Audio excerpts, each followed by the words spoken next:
बिहार के लोग, यह किस तरह से सेंट्रल गवर्नमेंट और स्टेट गवर्नमेंट आज दोनों एक ही सरकार है, दोनों के सेमी गवर्नमेंट है और बावजूद कोई सुनने का नाम नहीं ले रहा है। जबकि अगर क्वेश्चन आउट नहीं था, हजारीबाग में जो लड़के पकड़े गए हैं, जो लोग पकड़े गए हैं, जो साक्ष्य मिले हुए हैं, तो यदि वह सही नहीं है तो फिर उन लोगों को अरेस्ट करके जेल में क्यों रखा गया है?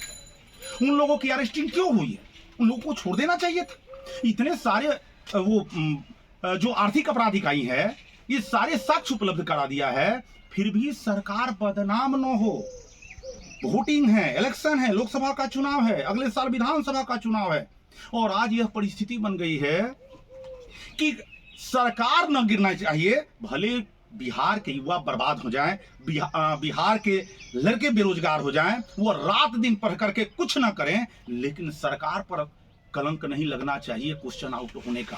और बीपीएससी और जितने भी शिक्षा विभाग से जुड़े लोग हैं, ये लोग बाहरी को बुला करके सबसे बड़ी गलती तो यह की गई कि आवासीय हटा दिया गया, जो हमारे बिहार के लोगों के लिए, क्या अन्य स्टेट, कोई भी स्टेट यह आवासीय हटा करके इतनी सारी नौकरियां जिस तरह से हमारी गवर्नमेंट, हमारी नीतीश सरकार ने दी है, क्या इस तरह से किसी अन्य स्टेट ने दिया है? हम सबसे पीछे चल रहे हैं। यह वही बिहार है जो भारत में सबसे पहला स्थान रखा करता था, विश्व का पहला लोकतांत्रिक राज्य, पहला लोकतांत्रिक क्षेत्र लिच्छवी, वैशाली, और यहीं से पूरा भारत संचालित होता था। हर जगह से देख रहे हैं कि बिहार सबसे आगे हुआ करता था। आज क्या परिस्थिति बन गई है कि केवल वोट बैंक के लिए यहां पर आया जा रहा है, केवल वोट बैंक की राजनीति बन करके रह गई है। यहां पर मोदी जी को 40 में 40 सीट चाहिए, लेकिन रोजगार नहीं देंगे। अभी कैंप बैठाएंगे, बड़े बड़े कैंप लगेंगे, यहां पर अमित शाह जी आएंगे, बड़े बड़े नेता मंत्री, चड्डा जी, नड्डा जी, सारे लोग यहां पर उपलब्ध होंगे, लेकिन बिहार के युवाओं को रोजगार नहीं मिलेगा।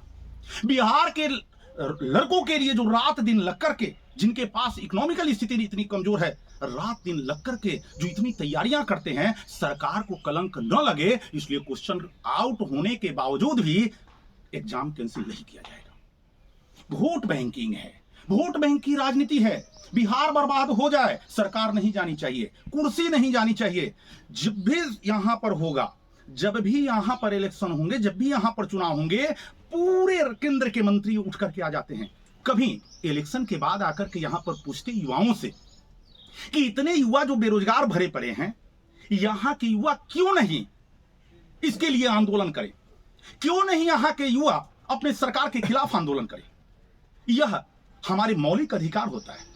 ये मौलिक अधिकारों में है कि हमारे मूल अधिकार का जब हनन हो रहा है, इस तरह से सारे लोग के जानने के बावजूद कि न केवल टीआरई 3 में इस तरह की स्थिति बनी है, क्वेश्चन आउट हुआ है, टीआरई 2 में 120 में 93-94 पर अगर रिजल्ट आया है जनरल का, मैं ये नहीं समझ पा रहा हूं कि कौन सा ऐसा विद्वान व्यक्ति आ जा रहा है कि 120 में 93-94, चलिए मान लिया कि अगर 1% या 2% ऐसा लोग हैं भी, तो 1-2% के चलते पूरे क्वेश्चन आउट करा करके मैथ में, +2 में, हाई स्कूल में 93 पर 120 क्वेश्चन में जिसका 93 सही था, पता नहीं कैलकुलेशन वो किया लड़का कि नहीं किया, बिना किए ही टीआरई 2 में हो गया।